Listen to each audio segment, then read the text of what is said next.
సుమన్ టీవీలో మీ personal and business promotions కోసం కింది నెంబర్కి కాంటాక్ట్ చేయండి.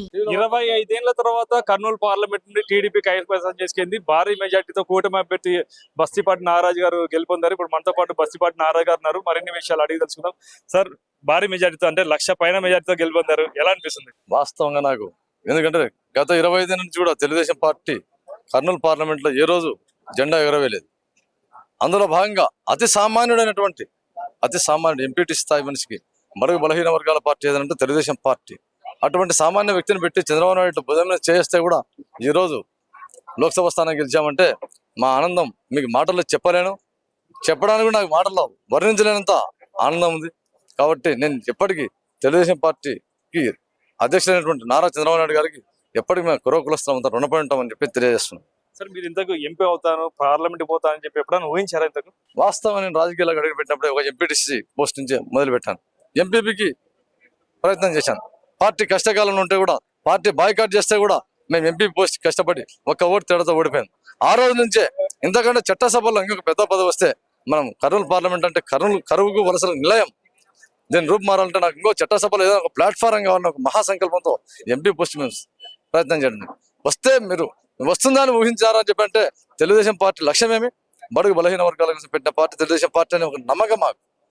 ఆ నమ్మకంతో మేము అధ్యక్షుల వారిని ప్రసన్నం చేసుకున్నాం. అందులో భాగంగా అతి పేదవాడైనటువంటి నన్ను, ఒక సామాన్య రైతు కుటుంబం తెచ్చినటువంటి నన్ను ఇంత లోక్సభ స్థానానికి కేటాయించారంటే వస్తుందనే దానికి తెలుగుదేశం పార్టీ మాకంతా బలం అన్ని రకాలుగా అని చెప్పి తెలియజేస్తుంది. ఈ విజయానికి మీకు ఎవరెవరు తోడున్నారు? ఏ విజయానికి కారణం ఏమనుకుంటున్నారు? ఈ విజయానికంటే ఈ విజయం మొట్టమొదట చంద్రబాబు నాయుడు గారికి అంకితం చేస్తున్నా. మా పార్టీ అధ్యక్షుడు చంద్రబాబు నాయుడు గారికి అంకితం చేస్తున్నా ఫస్ట్ ఇదని. ఎందుకంటే మాకు సీట్ కేటాయించిన తర్వాత వర్క్షాప్కి వెళ్ళాం విజయవాడకు. వర్క్షాప్కి వస్తే సార్ ఒకటే మాట చెప్పాడు. మొత్తం అసెంబ్లీ అభ్యర్థులలో కూర్చోబెట్టాడు, ఎంపీ అభ్యర్థులను కూర్చోబెట్టి, అయ్యా నా రాజకీయ జీవితంలో ఏ రోజు కూడా ఇంత కష్టపడలేదు, వడబోసి జల్లెడబట్టి మిమ్మల్ని అంతా సమాజంలోకి పంపిస్తున్నా, ప్రతి ఒక్కరు గెలిచి మళ్ళా ఇక్కడ వచ్చి నా సీట్లో అందరూ కూర్చొని కనబడాలి మీరు అన్నాడు. ఎందుకంటే నా రాజకీయం ఇంత వడబోయి ఎప్పుడు నేను ఫిల్టర్ చేయలేదు రాజకీయంగా. అహోరాత్రులు నేను చాలా రాత్రులు నేను మేల్కొన్నాను మిమ్మల్ని వేరడానికి అని చెప్పాడు. కాబట్టి అందులో భాగంగా మేమంతా చాలా కష్టపడి ఆయన యొక్క లక్ష్యాన్ని మేము ఛేదించాము. రేపు ఉదయం బయలుదేరుతున్నా, సార్ అపాయింట్మెంట్ ఇచ్చాడు మాకు. ఇంకా ఆయనకు పోయి ఆయనకు ఏదైతే మాట ఇచ్చామో, ఆయన ఏదైతే మాకు చెప్పాడో ఆ వర్క్ని మేము భారీ మెజార్టీతో కర్నూలు పార్లమెంట్ కన్వీనర్ మెజార్టీ మేము చూపించాం. బడుగు బలహీన వర్గాలకు చెందినటువంటి వ్యక్తి అయినా కూడా ప్రజలు ఇవాళ చాలా చైతన్యవంతులైనారు. ఆ నరరూప రాక్షసుని పరిపాలన చూడలేక భారీ మెజార్టీ వచ్చిందని చెప్పేసి తెలియజేస్తున్నారు. గత ఎన్నికల్లో వైసీపీ తరఫు నుండి ఎంపీగా పోటీ చేసిన సంజీవ్ కుమార్ ఇప్పుడు మీ ఎంబడి ఉన్నాడు. దీన్ని ఎలా అనుకోవాలంటే కలిసికట్టు పోతారా అనుకోవాలా, లేదంటే ఎట్లా మీ సొంతంగా పోతారా? సార్, ఇప్పుడు మొన్న ప్రచారం పర్వంలో భాగంగా కూడా సంజీవ్ కుమార్ గారు మా ఇంట తిరిగారు. మా పార్టీలో చేరినప్పుడే మా పార్టీ సభ్యత్వం తీసుకున్నప్పుడు మా పార్టీ సభ్యులు ఆయన ఒకటే చెప్పారు, ఆ జగన్మోహన్ రెడ్డి గారు దగ్గర మోనోపోలి సిద్ధాంతాలు నచ్చగా 5 సంవత్సరాలు పరిపాలిస్తే ఆయన ఎంపీ అయితే కూడా 3 times మాత్రం అపాయింట్మెంట్ ఇచ్చినట. అటువంటి వ్యక్తి దగ్గర నేను ఎన్నాళ్ళు జీవించగలను, నేను ప్రజలకు ఏం న్యాయం చేయగలను, ఒక్క పని కూడా చేయలేకపోయినా అని చెప్పేసి ఆయన చాలా మీ మీడియా ముఖంగా చాలా బాధపడినాడు. ఆయన కూడా బీసే.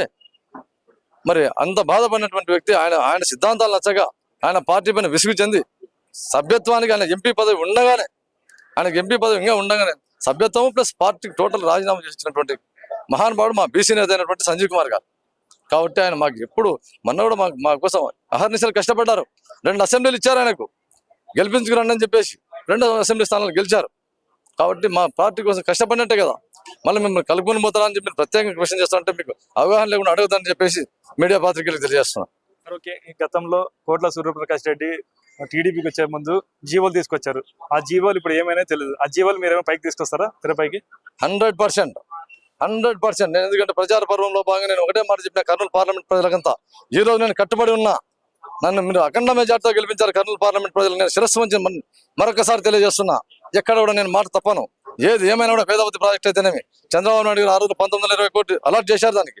ఆ జీవోని సవరించి కానీ, ఎందుకంటే జగన్మోహన్ రెడ్డి గారు దాన్ని టీఎంసీలు తగ్గించి ఆ జీవో నెంబర్ మార్చి ఎక్కడికక్కడ పనులు ఆపేసినాడు ఆయన. కాబట్టి మన చంద్రబాబు నాయుడు గారు ఏ విధంగా అయితే ఆ జీవో ఇచ్చి శాంక్షన్ చేసినట్టు వేదవతి ప్రాజెక్ట్ సంకల్పం ఎట్లా ఉందో 1,00,000 ఎకరాలు అఫీషియల్ గా, 50,000 ఎకరాలు అన్అఫీషియల్ గా పడుతుంది. ఆ ప్రాజెక్ట్ లో ఉన్న 1,50,000 ఎకరాలు పడుతున్నది. కాబట్టి ఏది ఏమైనా కూడా నేను ఆ జీవో పునరుద్ధరణ ప్రయత్నించేదే కాదు, ఖచ్చితంగా నాకు ఇచ్చే చట్టసభలు 5 సంవత్సరాల్లో వేదవతి ప్రాజెక్టును ప్రతి ఎకరాకు నీళ్ళు తయారు చేస్తా. అంతేకాదు మనకు ఎమ్మెన్యూర్ ప్రాంతంలో ఆర్డీఎస్ రైట్ కెనాల్ చాలా ఇంపార్టెంట్ అది. అదే కాక 20 టీఎంసీ కెపాసిటీ ఉన్న గుండ్రాల ప్రాజెక్టు కర్నూలు ప్రాంతానికి చాలా అత్యవసరం. ఎందుకంటే కోడుమూరు కాన్స్టిట్యూషన్ లో ఈ సుంకేశ్వర ప్రాజెక్టు 1 టీఎంసీ మాత్రమే కలిగి ఉన్నది. అది మాత్రం ఏ మాత్రం సరిపోతుంది. ఇప్పుడు ఒక చెరువులాగా అయిపోయింది అది. కర్నూలు పట్టణం తాగునీటి కూడా పనికి రాకుండా ఉంది. కాబట్టి ఏది ఏమైనా కూడా ఈ 3 ప్రాజెక్టులను ప్రత్యేక చొరవ తీసుకుని నేను పలు సందర్భాల్లో కూడా చంద్రబాబు నాయుడు గారితో మీటింగ్లలో నేను ఎన్నోసార్లు చెప్పాను, సార్ ఈ ప్రాజెక్టుల విషయంలో ఏది ఏమైనా మీరు చొరవ తీసుకుంటే సార్ కూడా సుముఖత వ్యక్తం చేశారు. మనకు నారా లోకేష్ గారు ఒక మహాసంకల్పంతో మిషన్ రాయలసీమ అనే ఒక పథకం పెట్టారు. మిషన్ రాయలసీమ అనే పథకాన్ని ప్రతి అణువు వాడుకొని ఈ 3 ప్రాజెక్టులు ఖచ్చితంగా కంప్లీట్ చేస్తానని చెప్పేసి తెలియజేస్తున్నాను. Thank you, all the best sir, congratulations MP. ఇదే 25 ఏళ్ల తర్వాత వచ్చిన గెలుపుని కర్నూలు పార్లమెంట్ కి టీడీపీ అధినేత చంద్రబాబుకి అంకితం చేస్తానంటుండ్రు MP Bastipati Nagaraj. Camera person Shekhar తో కిరణ్, సుమన్ టీవీ, కర్నూలు.